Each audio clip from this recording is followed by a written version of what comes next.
What's up, tribe? Thank you for being here and welcome to my channel. Today's post is titled Good and Bad, and as it's a dialogue between Matias and his higher self, I'd be referring to Matias as me and to his higher self as I am. Me. When the concept of good and bad came to mind, I remembered the game of chess.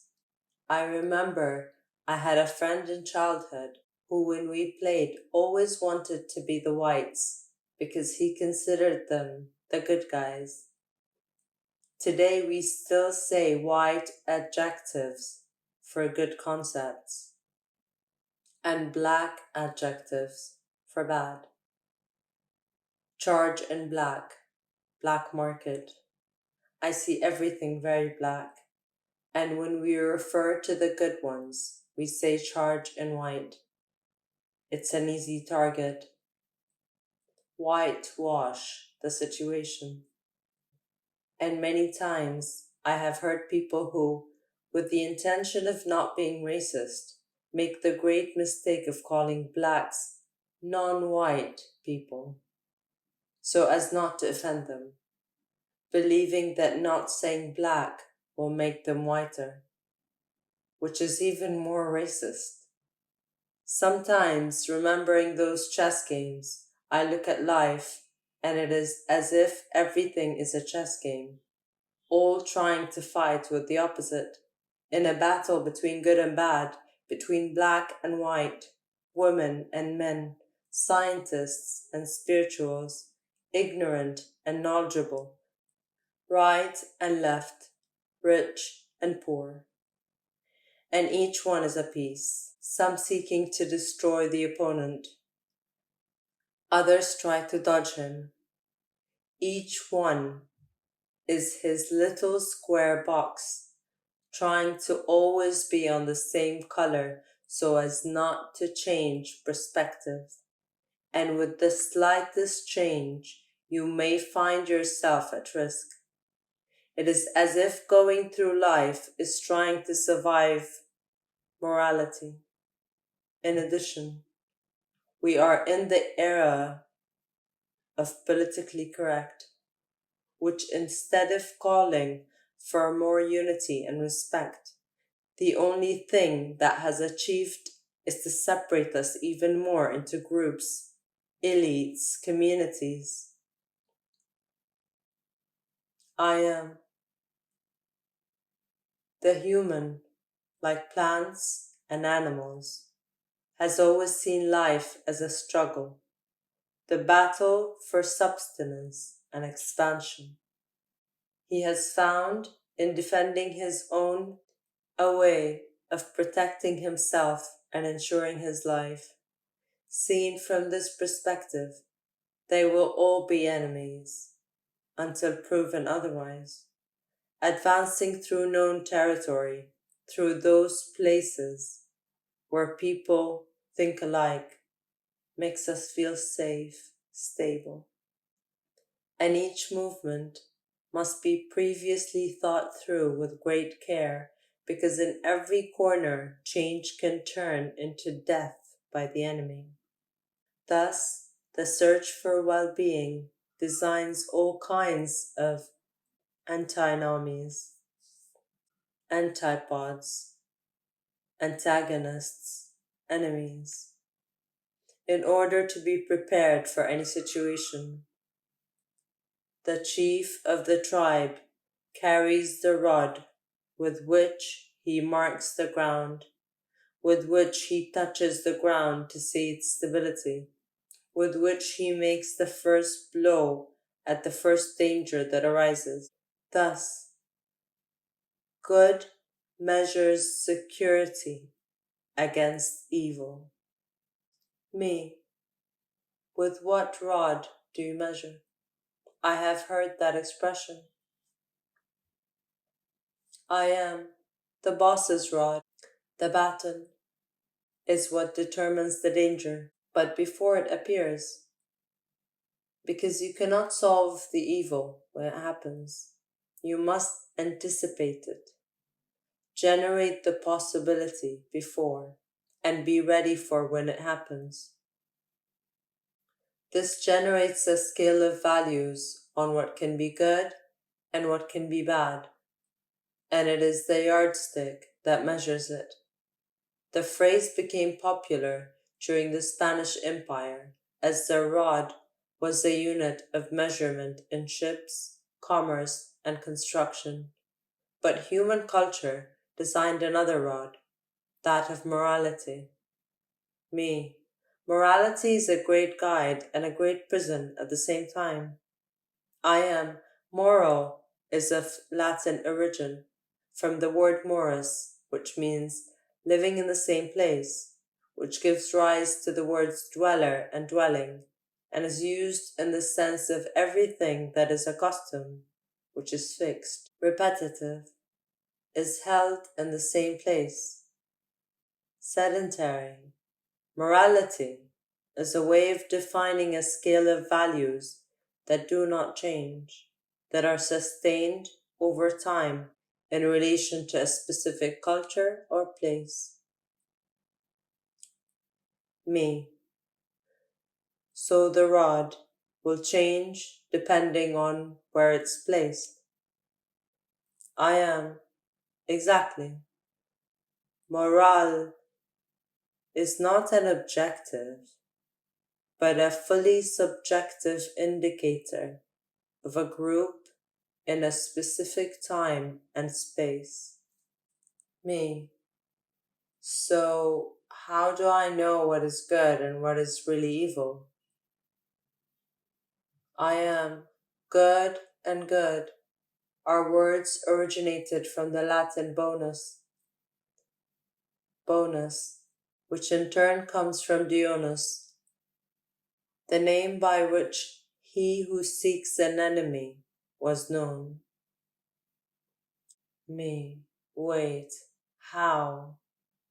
The word good that we use for good people, to do good, comes from the conception of going through life looking for an enemy?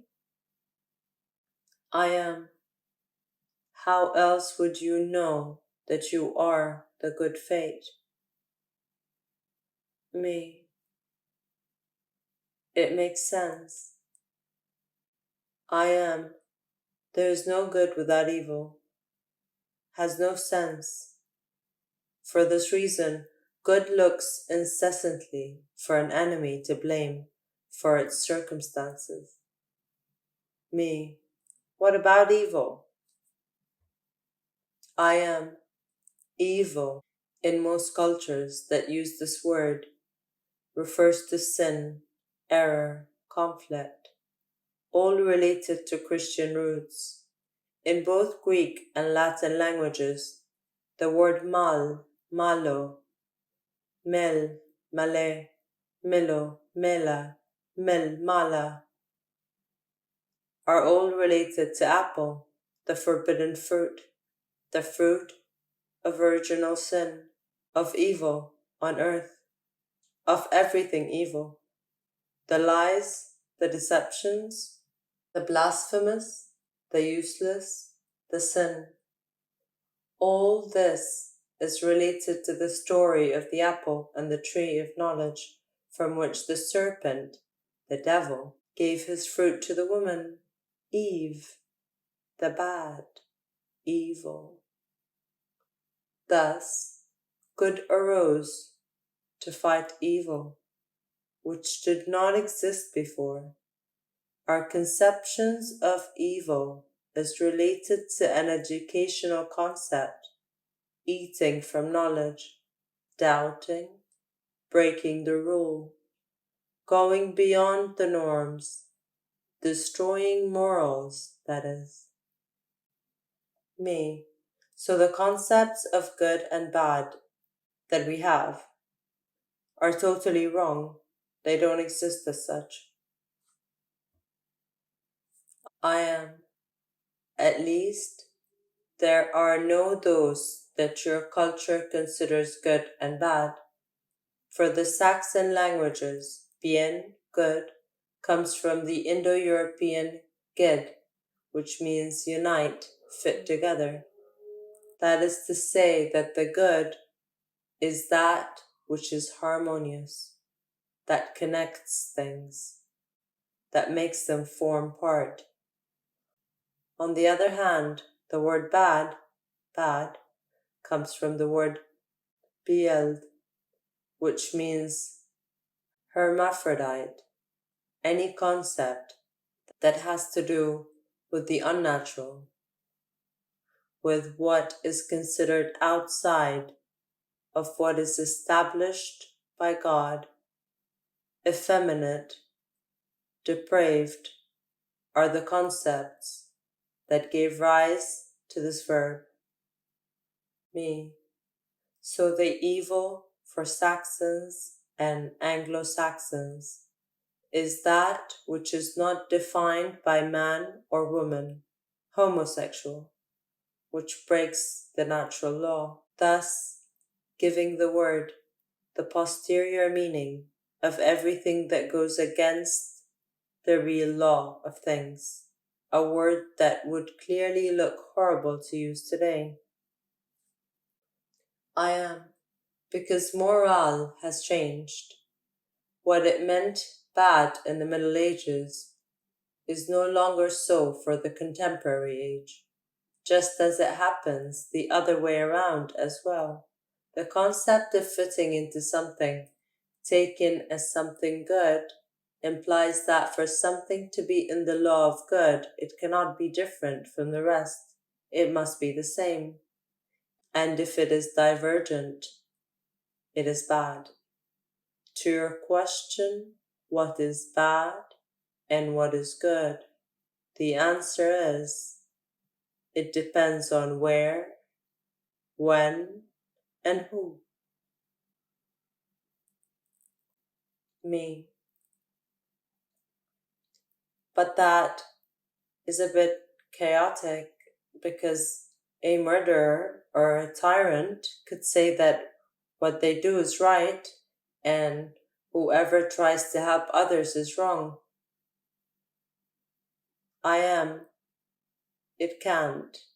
It can. And in fact it does. Because the parameters of morals between good and bad change according to the observer. Abortion, yes or no? Me, it depends. I am, ha. Well, that's it. It's an easy answer. It depends. The universe has no morals because the universe is not attached to any time or space. What you decide to do with existence will never be judged by the universe. There is no final judgment. There is no one on the other side after death saying who did good and who did bad. The only rod is the vibration and the energetic weight that one generates in life and every act.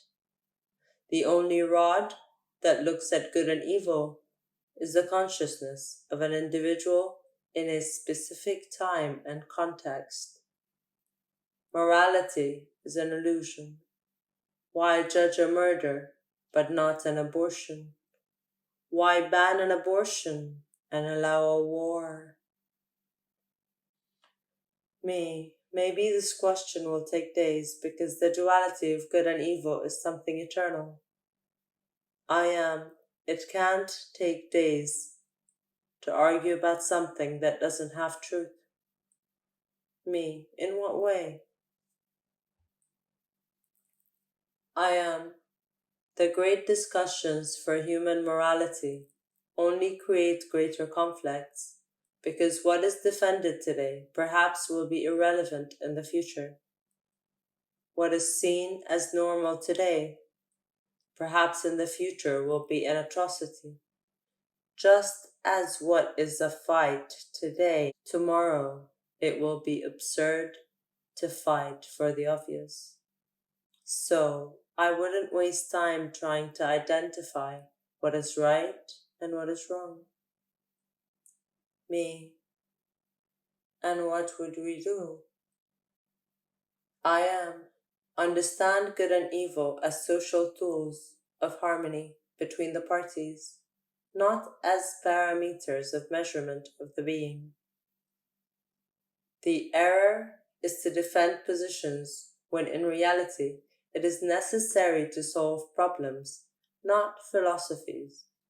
When you try to solve problems from philosophy, you only get tangled up in the mind, and it is not practical. Social policy and political correctness must be practical, not moral. Problems are renewed, and morality is always the same. It is its nature. I am not saying then that there should not be a morality, but that you must recognize that it is not a parameter of universal values. There is no law for morality. The only tool capable of regulating good and evil is called education. Me. But education is controlled by a curriculum, a system. I am. No, that is not called education. It is called teaching. Teaching is pointing to something, showing it as it is. To educate is to ask and encourage to find the possible answers from doubt and imagination. The teaching transmits a morality and pre-established laws. Education is immoral, as it is transformative and encourages breaking the rules of the law, seeking new ways of applying it to the usual problems. According to morality, we would all go by carriage, because it would not be necessary to use other means of transport since it works. Morale makes the horsemen look like the good guys fighting the bad guys that are the cars.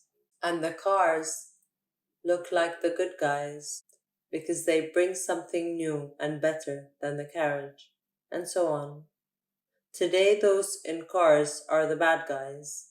Those in airplanes were once the heroes, and now they're the culprits. Everything turns. Education is the only one that, instead of staying to see who is bad and who is good, is able to find another solution and move forward. The morality of good and evil is nothing more than a delay in human evolution. Me, but somehow there must be order. We are many. There must be a parameter to know how to do things right or wrong. I am. Man is good by nature, and society corrupts him, said Rousseau. Man is bad by nature, and society makes him worse, said Machiavelli. Their conceptions are extremist and are rooted in the perceptions of the societies of their moments. Neither man is good nor bad, nor does society make him worse. They talk as if they were both different. Society is an extension of humanity, not a place that humans inhabit. Everyone makes society, and everyone has bad and good attitudes in life. It is just that the bad ones are more noticeable. Me, because I am, because evil is much more successful than good in life. And the reason is simple. Evil does not deny matter, it uses it, while good tends to live on utopias and expectations. When you live on dreams and imagination, but never get your hands dirty, then that dream will never come true. The good guys are mostly dreamers, but little doers. They're critical, but very bad responsible. The bad guys know that if they don't handle matter, they won't have resources. They don't live off illusions. They use life to obtain benefits. And therefore, in the third dimension, more success is seen in what you call evil than in what you know as good. While the people of Bien wait for a savior, an alien, the fifth dimension, the masters, or whoever it is to save them, because they seek to return to a better, idealistic world.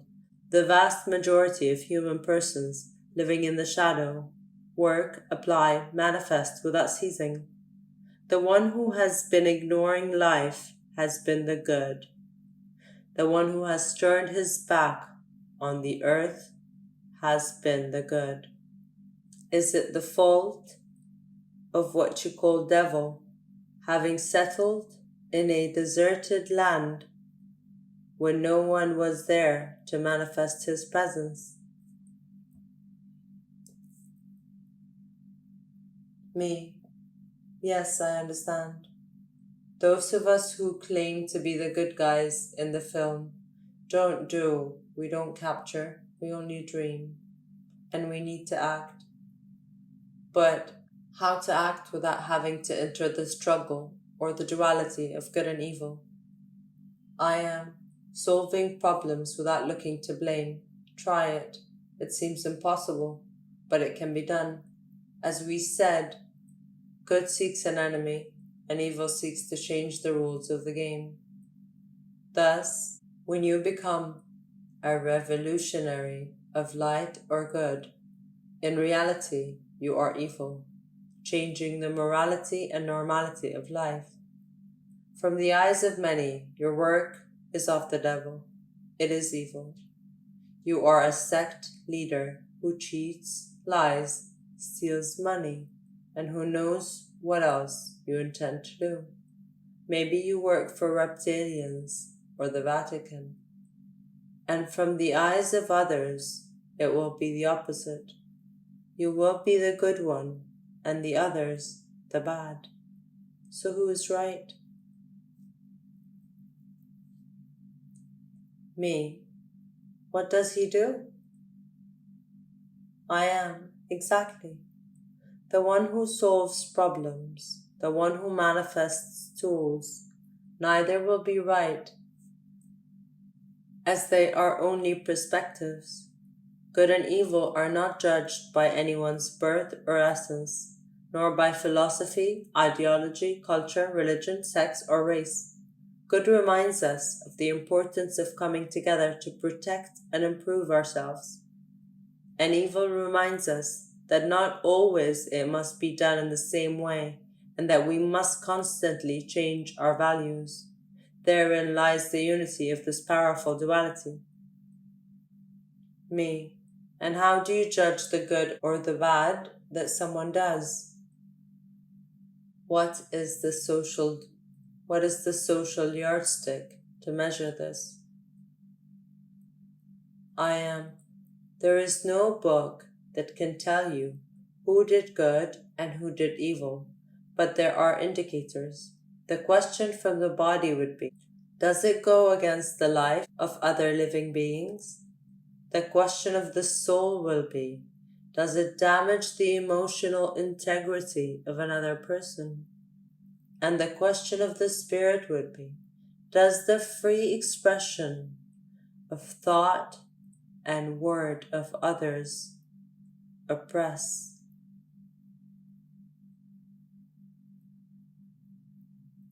The question to the Creator would be, does it threaten the achievements and individual manifestations of others?